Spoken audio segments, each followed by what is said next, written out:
அடுத்த நிலையில் முன்னேறதுக்கு நமக்கு தெளிவாக இருக்க வேண்டியது தெளிவான ஒரு கிளாரிட்டி. நல்லா கேட்டுக்கோங்க, தெளிவான கிளாரிட்டியே கிளாரிட்டியாக இருக்கும். கிளாரிட்டியோடு இருக்கக்கூடிய கான்ஃபிடென்ஸ் தான் நமக்கு தேவைப்படுகிறது. அந்த கிளாரிட்டியும் கான்ஃபிடென்ட்டும் நமக்கு எப்படி வந்து சேரும், எப்படி எடுத்துக்கிறதுன்றத ஒரு பயிற்சி மூலமா இன்னைக்கு நம்ம கற்றுக்க போகிறோம். முன்னோர்கள் ஏற்கனவே சொல்லிக் கொடுத்த டெக்னிக் தான். இதை நம்ம புதுசாக ஒன்று இப்போ வந்து செய்யலை. இதற்கு பேர் என்ன தெரியுங்களா? Super brain yoga.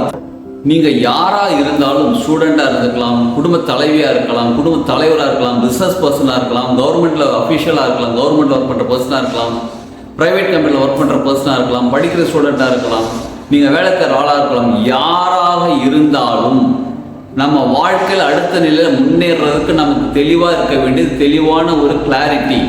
நல்லா கேட்டுக்கோங்க, தெளிவான கிளாரிட்டியே கிளாரிட்டியாக இருக்கும்.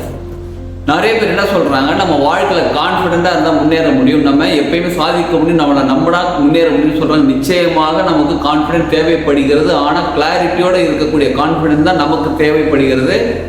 அந்த கிளாரிட்டியும் கான்ஃபிடென்ட்டும் நமக்கு எப்படி வந்து சேரும், எப்படி எடுத்துக்கிறதுன்றத ஒரு பயிற்சி மூலமா இன்னைக்கு நம்ம கற்றுக்க போகிறோம். ரொம்ப சிம்பிள் டெக்னிக் தாங்க. நம்ம முன்னோர்கள் ஏற்கனவே சொல்லிக் கொடுத்த டெக்னிக் தான். இதை நம்ம புதுசாக ஒன்று இப்போ வந்து செய்யலை. ஏற்கனவே ஸ்கூல் லெவலில் இருந்து சொல்லிக் கொடுத்த டெக்னிக் தான். அப்போ அதை பனிஷ்மெண்ட்டாக கொடுத்ததுனால இப்போ நமக்கு அது சரியாக தோன்றதா தவறாக தோன்றுகிறது. இதற்கு பேர் என்ன தெரியுங்களா? Super brain yoga. தமிழில் சொல்லணும்னா தோப்பு கரணம். அவ்வளோதாங்க. இந்த தோப்பு கரணம் போகிறதுனால என்னென்ன நன்மைகள்னு தெரிஞ்சுக்கலாம். நம்ம இங்கே பாருங்க, இந்த கை இருக்கு பாருங்க. ஃபர்ஸ்ட் லெஃப்ட் ஹேண்ட் இருக்கு பாருங்க. லெஃப்ட் ஹேண்டால ரைட்டு காதை பிடிச்சிக்கணும், ரைட் ஹேண்டால லெஃப்ட் காதை பிடிச்சிக்கணும். நல்லா கவனிச்சு பார்த்தீங்கன்னா ரைட் சைடு வந்து ஆண் தன்மை, லெஃப்ட் சைடு பெண் தன்மை. இது ரைட் சிவன், இது சக்தி, இது சூரியன், இது சந்திரன். இப்போ ஆண் தன்மை பெண் தன்மை ஃபர்ஸ்ட் இந்த சக்தி தான் பிடிக்கணும். ஏன்னா நமக்கு உடம்புக்கு சக்தி தேவைப்படுகிறது. சக்தி வந்து என்ன பண்ணுறாங்க, சிவனை பிடிச்சிக்கிறாங்கன்னு சொல்லலாமா? இது பெண் தன்மை, ஆண் தன்மையை பிடிச்சிக்கிறாங்க. அதாவது லெஃப்ட் ஹேண்டால ரைட்டுக்காக பிடிச்சிக்கிறோம், அடுத்தது ரைட் ஹேண்டால லெஃப்ட்டுக்காக பிடிச்சிக்கிறோம். இதை ரெண்டுத்தையும் நல்லா இப்படி பிடிச்சிக்கணும். இன்னொன்று பார்த்தீங்கன்னா இந்த காது இருக்குது பார்த்தீங்கன்னா, இந்த காதில் வந்து அக்குபஞ்சர் பாயிண்ட்ஸ் இருக்குது. இதுக்கு பேர் ஆரியோகுல தெரப்பின்னு சொல்லுவாங்க. அனைத்து அக்குபஞ்சர் பாயிண்ட்ஸும் இந்த காதுக்குள்ளே இருக்குது. இந்த காதுக்கு ட்ரீட்மெண்ட் கொடுத்தாலே போதும். இது வந்து ரிஃப்ளெக்ஸாலஜி டெக்னிக்லையும் வரும். காது ரிஃப்ளெக்ஸாலஜின்ற ஆரியோகுல தெரப்பியில் வந்து காது ரிஃப்ளெக்ஸாலஜி ஒரு டெக்னிக்கும் இருக்குது. இதுக்கு ப்ரெஷர் கொடுத்தாலே நமக்கு நல்லது, நிறைய உடம்புல இருக்கக்கூடிய ப்ராப்ளம்லாம் சால்வ் ஆகும். பஞ்சபூதங்கள் உடம்புல பேலன்ஸ் ஆகும். இப்போ நம்ம என்ன பண்ண போகிறோம்? சிம்பிள், ஒரே விஷயத்தில் ஒரே கல்லில் ரெண்டு மாங்காய் இல்லைங்க, ஒரே கல்லில் பல மாங்காய் அடிக்க போகிறோம். இங்கே பாருங்க, லெஃப்ட் ஹேண்டால் ரைட் காது இப்படி பிடிக்கணும். நல்லா கவனிச்சுக்கணும், இப்படி பிடிக்கணும். சரிங்களா? அதே மாதிரி ரைட் ஹேண்டால் லெஃப்ட் காது பிடிச்சிக்கணும். இப்படி பிடிச்சிக்கிட்டு அப்படியே மெதுவாக உட்காந்து ஏந்திரிக்க போகிறோம். இப்படி உட்காந்து ஏந்திரிக்கும் போது நமக்கு முதுகுத்தண்டு ஸ்ட்ரெயிட்டாக இருக்க வேண்டும். அது எப்படின்னு செஞ்சு காமிக்கிறேன். இப்போ முதுகுத்தண்டு ஸ்ட்ரெயிட்டாக உட்காந்து ஸ்ட்ரெயிட்டாக ஏந்திரிக்கும் போது சிலர் வந்து முன்னாடி குனிஞ்சு முன்னாடி அப்படி ஏந்திரிப்பாங்க. அந்த மாதிரிலாம் இருக்கக்கூடாது. ஸ்ட்ரெயிட்டாக உட்காந்து ஸ்ட்ரெயிட்டாக ஏந்திரிக்கும் போது முதுகுத்தண்டுக்கு தனி பலம் கிடைக்கும். இன்னொன்று, இது ஆரியோகுல தெரப்பின்னு சொன்னோமா, இதனால உடம்புக்கு பலம் கிடைக்கும். இது வந்து லோப்னு சொல்லுவாங்க பாருங்க. இந்த இடம் வந்து மூளை பகுதி கூட சம்பந்தப்பட்டது. மூளை சரியாக ஒர்க் ஆக ஆரம்பிக்கும். இது left brain right brain balance ஆக ஆரம்பிக்கும். இப்படி லெஃப்ட் பிரெயின் ரைட் பிரெயின் நம்ம உடம்பு முதுகு பகுதி முதுகுத்தண்டு எல்லாமே சரியாக இருக்கும்போது நமது மூளை எப்பயுமே ஒரு சரியான விஷயத்தை, எந்த ஒரு விஷயத்தையும் சரியாக கிளாரிட்டியோட முடிவெடுக்க முடியும்.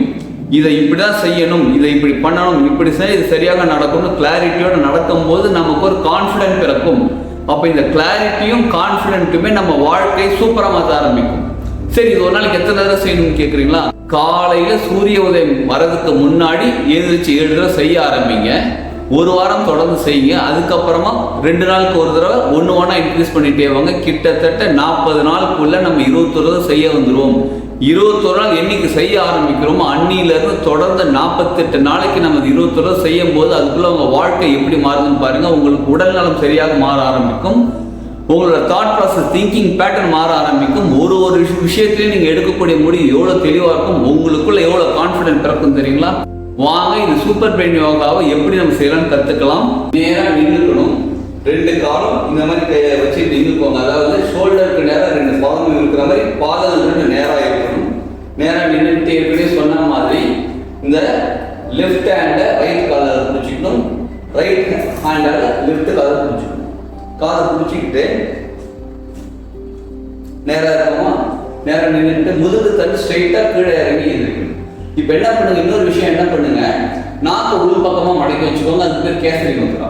உள் பக்கமா மடக்கி வச்சுக்கிட்டு இப்படி காதுல பிடிச்சிக்கிட்டு நெஞ்சோட இருக்கணும். இந்த காதுல பிடிக்கிறோம் பார்த்தீங்களா, இந்த கையில இருந்து நெஞ்சோட ஒட்டிக்கிட்டு அப்படியே உட்காந்து அப்படியே எழுந்திரிக்கணும். உங்களால் எவ்வளவு உட்காந்து எழுந்திரிக்க முடியுமோ அவ்வளோ உட்காந்து எழுந்திரிச்சாலே போதுங்க. இப்படியே உட்காடுறோம், இப்படியே எழுந்திரிக்கணும். சிலர் என்ன பண்ணுவாங்க, இப்படி உட்காருவாங்க, இப்படி உட்காந்து எழுந்திரிப்பாங்க. அந்த மாதிரி உட்காந்து எழுந்திரிக்க கூடாது.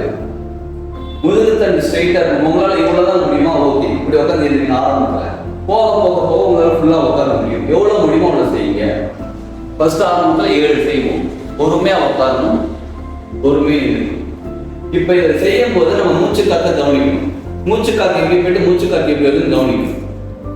உட்காரும் போது மூச்சு காக்க எப்படி போகுது, எழுந்திருக்கும் போது மூச்சு காக்க எப்படி போகுது, இதை கவனிக்கணும். இந்த பயிற்சியை நம்ம தினமும் தொடர்ந்து செய்யறதுனால, ஈவன் 48 நாளைக்கு அப்புறமும் தொடர்ந்து செய்யறதுனால நம்ம ஸ்பைன் போன் ஸ்ட்ரெயிட்டா இருக்கும். நம்ம உடம்புல நல்ல மாற்றங்கள், பல விஷயங்கள் நடக்கும். நம்ம பிரபஞ்சத்துக்கு எனர்ஜி ரிசீவ் பண்ண ஆரம்பிப்போம்.